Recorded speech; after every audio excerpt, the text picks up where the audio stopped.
Hi guys, welcome to my channel. My name's Andrea, and in this video, I'm gonna be giving you guys some dating advice. Ooh, okay, so this dating advice will be beneficial for people who are in a relationship, who want to be in a relationship, for people who are maybe in a situationship, or for people who are just like going on dates. These are some things to look out for. Why should you trust me? Well, let me tell you guys a little bit about myself. So I'm 25 years old. I've been in a couple long-term relationships. I've been on quite a few dates with a lot of different types of men. I am a straight woman who dates straight men. So that's a little bit like where my experience is coming from. But yeah, I've just learned a lot throughout my dating experience. And now that I'm a little older, I think I know the things to look out for in a guy, and I just want to share it with you guys. Number one, date boys who actually like you. So historically, I've been attracted to guys who don't show a lot of interest in me, guys who usually don't end up treating me very well.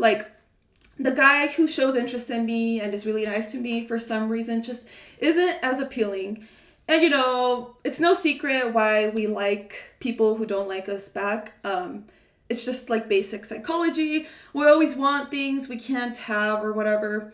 And it's cute and all when you're young, right? But when you're old and you're really trying to find a stable relationship, you probably shouldn't be going for guys who don't like you.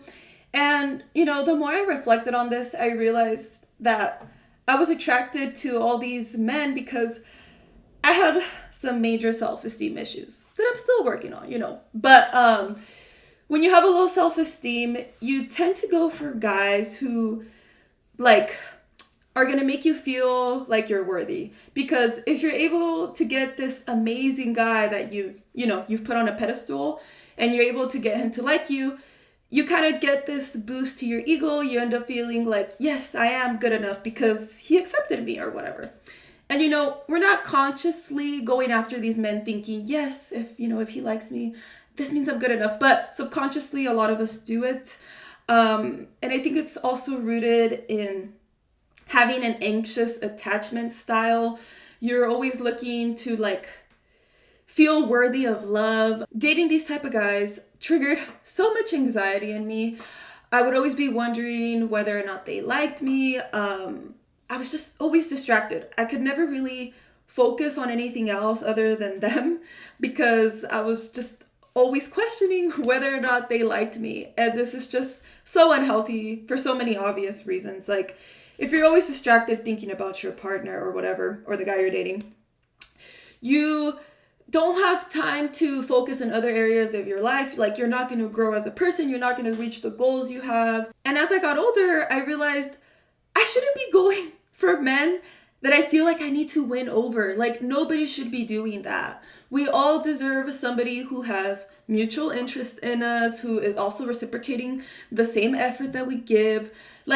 Why would you want somebody who doesn't give the same energy to you? And I'm going to be honest, it's hard to stop being attracted to guys who give you nothing, but you have to start somewhere, okay? And one piece of advice that comes from one of my best friends actually was to take these guys off the damn pedestal and put yourself on it instead. Because seriously, these guys literally are nothing special. They poop, they smell bad sometimes, and half of the time they're probably rude. There's no reason you should be feeling intimidated by them or feeling like you need to win them over like there's some grand prize. They're just a human being like all of us.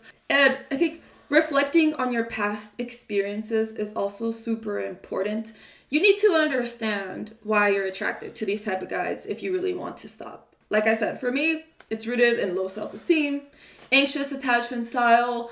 I really want to get validated. I want to feel worthy of love or whatever. For you, it might look a little different. Maybe liking these type of guys is just a pattern or a type of like relationship dynamic that you saw growing up that you're like copying now. Maybe your parents' relationship is like this. I don't know. But something about knowing like why you're attracted to these type of guys just makes you feel better, because if you don't know why, you're just gonna feel weird about it. Like, why do I like these type of guys? Am I just a bad person? It's really important to learn to be attracted to healthy partners. Now, this is a piece of advice I got from one of my roommates, because I remember one time I was telling her about this like toxic guy that I was dating or whatever. And she's like, Andrea, like, you need to learn to be attracted to healthy men. And the word of emphasis here is learn. Being attracted to healthy people isn't something that comes naturally to us, especially if you've been somebody who's always dated very unhealthy men, or you've always had like unhealthy behaviors when it comes to dating. Being attracted to healthy people is something you literally like have to learn. It's like a skill, okay? I don't know. But my point is, it's not super intriguing to go after healthy people and stuff, but I think it's because we're not used to it. But once you do it more often, you learn that, hey, like, liking guys who don't like me back is not cute. It's disgusting. I deserve more. Number 2, stop dating boys who aren't what you want. So many women settle for men who do not meet their standards. And it's actually really sad how many women do this. And I'm including myself, by the way, okay? And I think the reason we do this is because we don't think it's possible to find somebody who meets all our standards or whatever, or we believe like this guy has potential, you know, we can fix him. You can't fix somebody. You can't change somebody. It is not your responsibility. Please remember that. And we date these guys who are not what we want. You know, we want a guy who's financially stable, a guy maybe who's tall, and we end up going for a guy who isn't like attractive to us. Why are you going for a guy that doesn't have any of the qualities you want, or at least has like the core, you know, qualities that you want? Why? Do you think that the guy that you want doesn't exist? Because if you don't think he exists, then he's not going to exist. This doesn't mean that you shouldn't date a guy because he doesn't meet one of your standards. I'm just saying the guy that you're dating or going on a date with or whatever should be meeting at least the core standards that you have, the non-negotiables, okay? And if you don't know what the core things you're looking for in a guy are, make a list and just remind yourself of that list, okay? Do it right now if you have to. Like if you want a guy, for instance, who is a provider, that's something that I want. Why are you going for guys who have no interest in being providers, who literally want to do 50-50? If you think you're going to change that guy, you're probably not going to. And yes, I'm sure there's some girls who have changed these men, but in most cases, it doesn't work out that way. Go for guys who have the things that you want. And if you can't find the guy who has the things that you want, hold on, wait a bit, okay? I promise you he is coming. Maybe you haven't been going to places where the type of guy that you want is gonna be. Like, if you want a guy who doesn't drink, who's not partying a lot, and you're going to bars and like places to find like this future guy, chances are he's not going to be there, right? You need to look for the guy in the areas that he would most likely be in. You guys get my point. I feel like as women, there's this pressure to not ask for a lot. Like society puts this pressure on us to just kind of be grateful for like any guy who likes us or whatever, or that like we should settle before a certain age because then you won't be fertile or whatever. But seriously, put all that aside. Like that is such bullshit. You're not on a certain time frame. There is always going to be somebody for you at any age. Why would you want somebody who only wants you if you're young? Like, I don't know. To me, that's just really weird. I also notice a lot of women settle for guys just out of loneliness. You know, maybe you're not doing this consciously, but a lot of you are with these guys because you just don't want to be alone. And I'm just here to tell you, like, it's better to be alone than to be with a guy who's not going to fulfill you in the long term. I've also noticed a lot of women will settle for guys simply because they showed interest in them. And I'm a prime example of this. In the past, I would have a guy show interest in me, and all of a sudden I would feel like this pressure to like him back, or, all of a sudden I'm kind of interested in him, even though he's none of the things that I want. All of a sudden, because he's showing interest in me, I'm willing to get to know him. And the issue with this is that you're forgetting about your standards. And I think this is a little bit rooted in a little bit of a low self-esteem. But I also think it's because we just feel this pressure to kind of settle down, and we feel like even though we have these standards, are we asking for too much? Let me just tell you, you are not asking for a lot. It's okay to want things in a certain person. Like me, I'm 5'11", okay? I don't want to date a guy who's shorter than me. That's just my rule. I don't care what people think, whatever, call me whatever. Maybe for you, you want a guy who has nice lips. I don't know. It's okay to not want to be with a guy because you don't like his lips. It's okay to want a guy who, I don't know, is financially secure, has a good job, who takes care of their body, who is family oriented. You got to be committed to your standards and nothing less, okay? And watch out for the nice guy, because at least maybe I'm just talking from my experience, but you will feel pressured to give the nice guy a chance. And what do I mean by the nice guy? I mean the guy who is nice, who is kind of attractive, who maybe you would date if there wasn't a lot of options. Sometimes you'll feel pressured to go out with this guy because they don't have immediate red flags or whatever, and you're they deserve a chance. It's okay to pass on these type of guys. It's okay. Yeah, maybe you'll regret it in the future, whatever. I promise you actually won't. But my point is, it's okay to pass on decent guys who would be decent partners for other women and who just wouldn't be a good fit for you. Being attracted to your partner is fundamental for a happy and satisfying life, relationship, whatever. Because I think for a while you can be with somebody who you're not super attracted to. And this isn't just physical, I mean just general attraction. You can be with somebody for a little bit, especially women. We tend to see the better of people, right? But eventually it will fade and you will be unhappy. We need to have a mindset of men sometimes a little more. And what I mean by that is, men don't go for women they're not attracted to. If they don't like you, they'll dump you. They'll go for the next one. They only go for women they are attracted to, as should you. Believe in abundance. The guy that you want is out there. You just have to be willing to wait, okay? Long-term gratification is the answer. Number 3, sharing values is important. Love is not enough, baby. And, I really wish love was enough. But if it was enough, just think about it. There would be so many more successful relationships out there. But there's not, okay? And I honestly think one of the big reasons is because a lot of people are in relationships or, date people who don't share any values in common with them. Now, what are values exactly? Well, values are just basically beliefs or ideas that you live by. Values determine, what you do in your everyday life. They determine the goals you have in life, how you treat other people, how you plan to raise your kids. Think about it.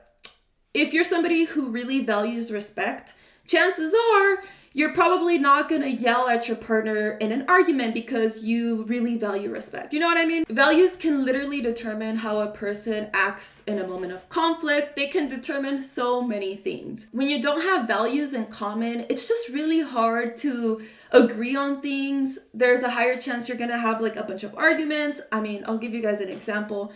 With one of the guys that I dated, we loved each other a lot, okay? That's what I'm saying. Love is not enough. But anyways, we loved each other a lot, but we had totally opposing views when it came to managing finances. So me, I value a lot saving money. I really want, to hit certain goals in the future. I want a nice home. I want to be financially secure so I can travel, support the kids that I will have, hopefully, whatever. And my partner at the time, his view on finances were a little different. He was more about not saving money as much or being frugal or whatever. It was more about living in the moment, kind of YOLO lifestyle type, right? And no judgment to him, but we just had a lot of different goals. And like inevitably things would not work out between us unless I would give up my goal on like wanting to have these things in the future, right? And just don't think that's fair. When two people hold different values, that ultimately means they want different things in life. Why do you want to be with somebody who does not want the same things that you want, or at least a little bit of the same stuff that you want? Like, things are just not going to work out. You're not going to be able to agree on how to spend money, how to make purchases, how to treat each other, how you're going to spend holidays, how you're going to raise your kids. Seriously, think about it. Because, like, what if this person you're dating doesn't really value kindness? Like, they're not going to treat your kid or raise them with kindness, probably. That's something to think about. When we don't act in accordance to our values, or at least our core values, you're not living your authentic life. It's gonna feel wrong. You shouldn't have to compromise for it. It's not like there isn't another person who can share those things with you, okay? Date a guy you'd actually be friends with. I know for me, when I went over like the guys that I've dated, I would actually only be friends with one of them. Isn't that sad? Yeah, ideally you should be dating somebody you would want to be friends with outside of like the romantic area or whatever. I haven't been fortunate enough to date somebody who was like a friend first, but I have heard this is really good for like having like a strong relationship or a successful one or whatever. I haven't had the chance, so I can't really speak on it, but it does make sense. I mean, if you're friends first, I feel like you really get to know the person on a whole other level. Like, you get to know them more authentically because there isn't this like romantic pressure to like impress one another and like be on your best behavior. You get to really know them for who they are. When it comes to relationships, the more you know a person, the better. So what better than like being friends first? And I think another reason being friends before is also really important is because it develops like a special appreciation for the person, right?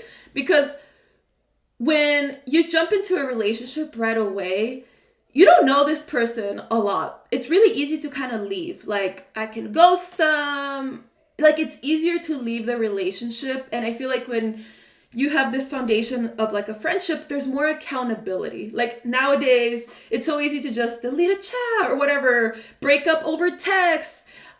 People are less willing to work things out. And this is just, a theory that I have, because it's so much easier to cut things off, but it is so much harder to cut things off with a friend. I think it really does like construct a stronger relationship. So if you're somebody who really wants like a relationship that's gonna work out, my recommendation is to go make as many male friends as you can, and hopefully one of them, with one of them, things will work out. Number 5. Don't ignore initial red flags. Please don't let love, lust, or, attraction blind you. Being in a toxic situation is not cute. So I was thinking, about the guys that I've dated, and I made a little list of some of the common red flags that I see in men. And I think one of the big ones is alcohol consumption, I mean.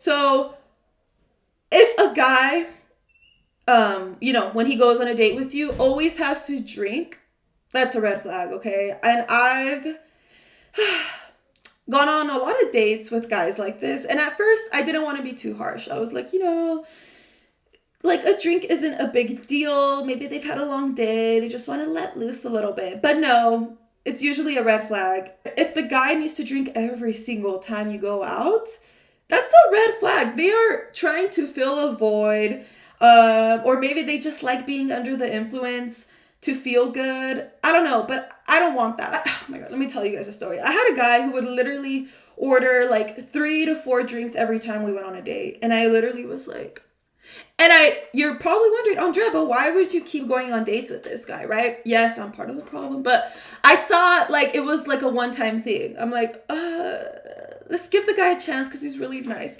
But no, literally date after date. Like I almost just kept going on the dates just to see if he would keep drinking. And sure enough, he did. To me, the alcohol consumption just, especially if you're buying alcohol at a restaurant, just shows like how you treat your money too. Like literally everything a person does gives you insight into how they are, how they behave. To me, that just shows me that like they don't mind spending a bunch of money on alcohol, even if the drink is $20 each for like some basic drink.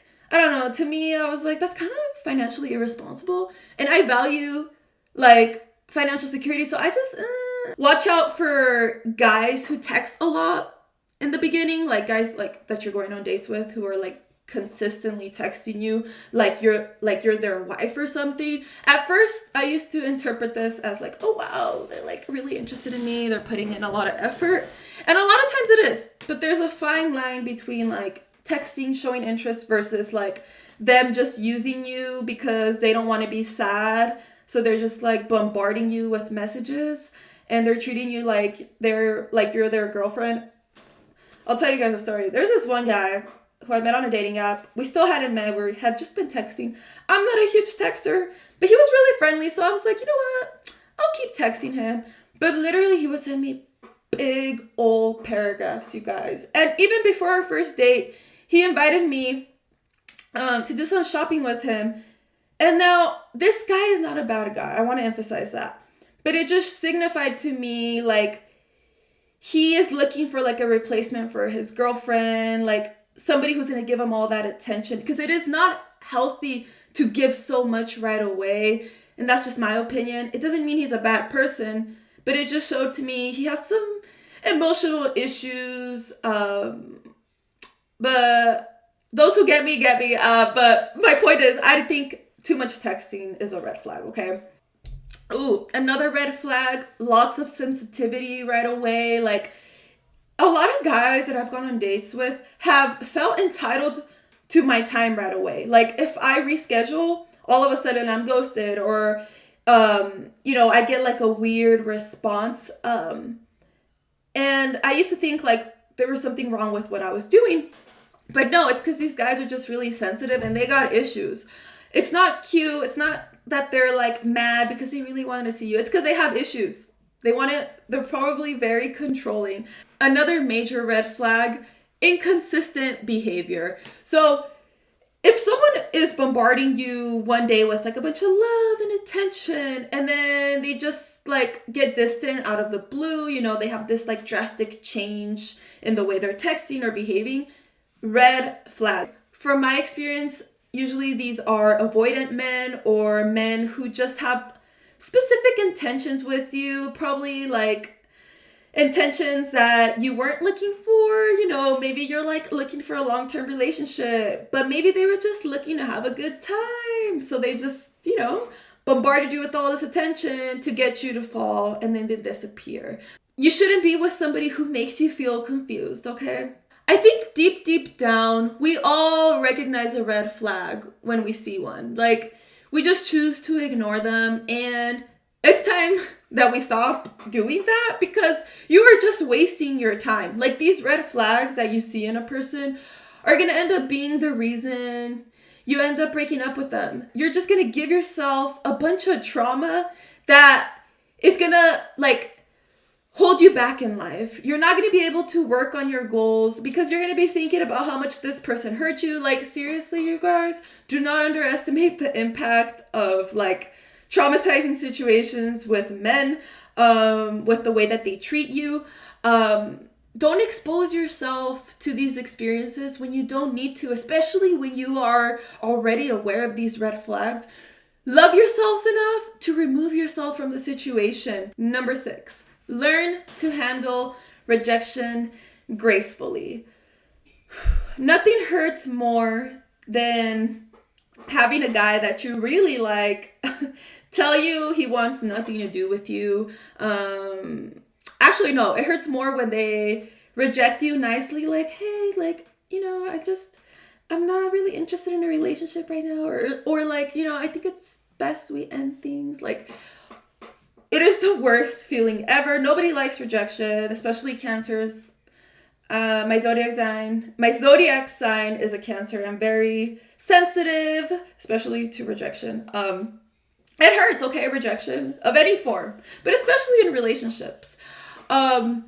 But if you're able to handle rejection gracefully, you will be ahead of the game.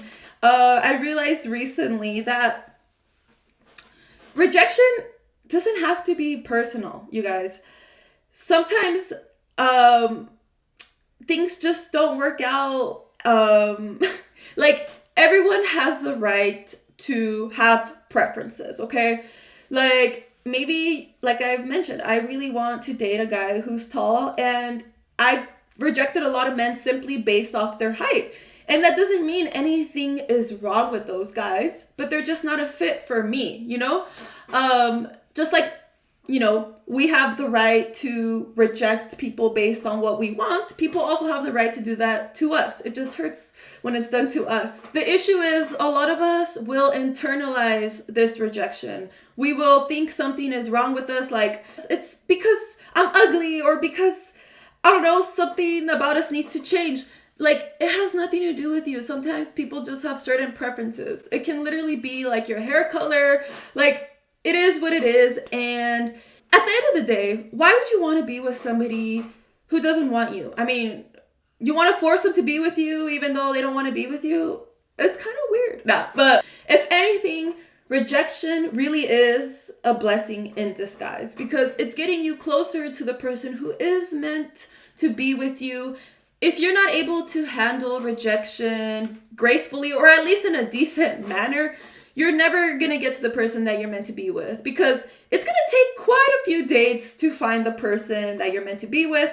But if you're broken after every date because, I don't know, you get rejected from guy to guy, or you're afraid of rejection, so you never put yourself out there, how are you ever going to get to the person that you're meant to be with? I don't know. I think handling rejection is a skill, and it's a skill that you have to develop, especially if you want to find your ideal partner. A lot of times it's just our ego that is hurt. And if you're able to like recognize that, be aware of that, it just makes things so much easier. Because once you put your ego aside, like, you can think more clearly, and you're like, wait, why would I want somebody who doesn't want me? And chances are you probably didn't want that person that much. And this takes me to my next point. Trust your intuition. Now, I can't believe how many times I've betrayed myself, how much I have ignored my intuition. Literally, I think 90% of the time, my intuition has been correct. Our intuition was literally gifted from God to us, or the universe, the creator, whatever you believe in, to help guide us in life, to help us make good decisions, okay? Like, if you feel like a guy is acting different, you notice behaviors that are weird, and something is telling you something's off, it's because something is off. If, like, you go on a date with somebody and things went okay, but you just feel like something is off between you and that person, it's because things are not meant to be. Something is off, right? But a lot of times we will betray our intuition. And I think the reason we do this is because we get it confused with our anxiety sometimes, right? And it can kind of get complex when you have like a low self-esteem. I'll share with you guys a little story. I had gone on a date with this one guy. Things went very well. Like, you know, he brought me flowers on the first date, which isn't very typical. He was very nice, respectful, but we did have a disagreement at some point in our conversation. And in my eyes, because the date went so well, right? I thought like that disagreement could be overlooked, whatever. We ended things good. And I was waiting for him to text me. Like, oh, like, did you get home safe? Or like, I don't know, when should we go out again? Because I thought things went well. But a part of me told me, hey, Andrea, like, things did go good. But I think for him, the disagreement was a deal breaker. I don't think there's mutual interest anymore. It's okay, move on. And that was my intuition telling me, like, he's not going to text you. Don't text him. It's okay. Things just didn't work out, right? And I betrayed my intuition. My anxiety was like, no, you just need to text him first. Even though he's always texted me first. For some reason, I felt like now I have to do it. I convinced myself, and yes, I'm a little sexist. I do like guys texting me first. It just is what it is, whatever. So I convinced myself to text him first. And sure enough, things didn't work out. He barely even responded. My point is, my intuition had already told me, hey, like, things aren't going to work out with this guy. The date went good, but, you know, just appreciate it for what it was and move on. But no, I wanted to go against him. What did I do? I went out there and embarrassed myself. And this isn't like the best example. Like, it's okay to be vulnerable sometimes. Don't get me wrong.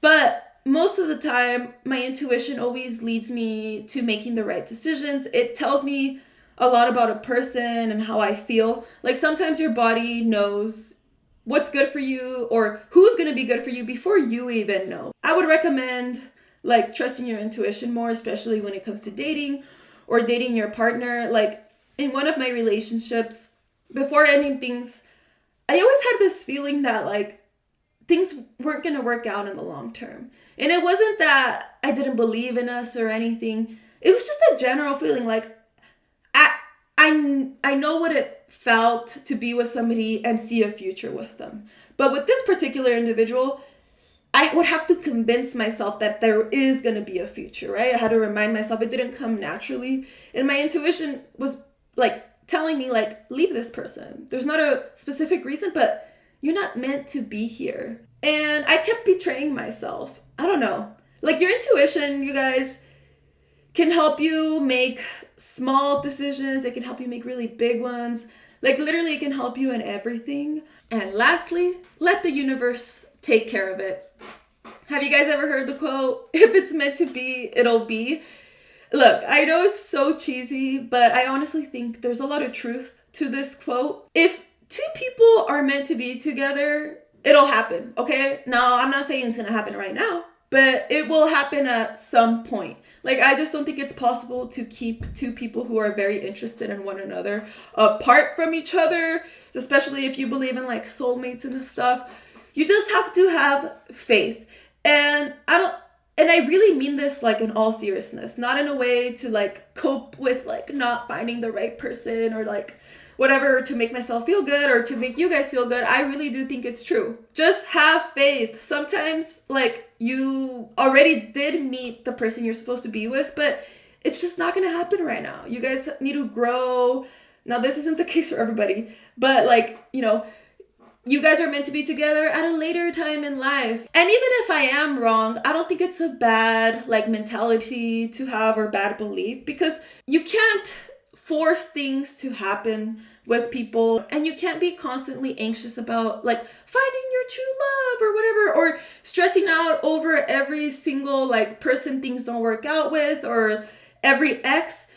You need to learn to let go. Sometimes you just gotta let the universe take care of it. Let God take care of it. But yeah, that is all I have for you guys. I hope you guys found these pieces of advice useful. This is my first like podcast or long video that I made. And I really enjoyed making this video for you guys. I'll see you guys in the next one. Bye.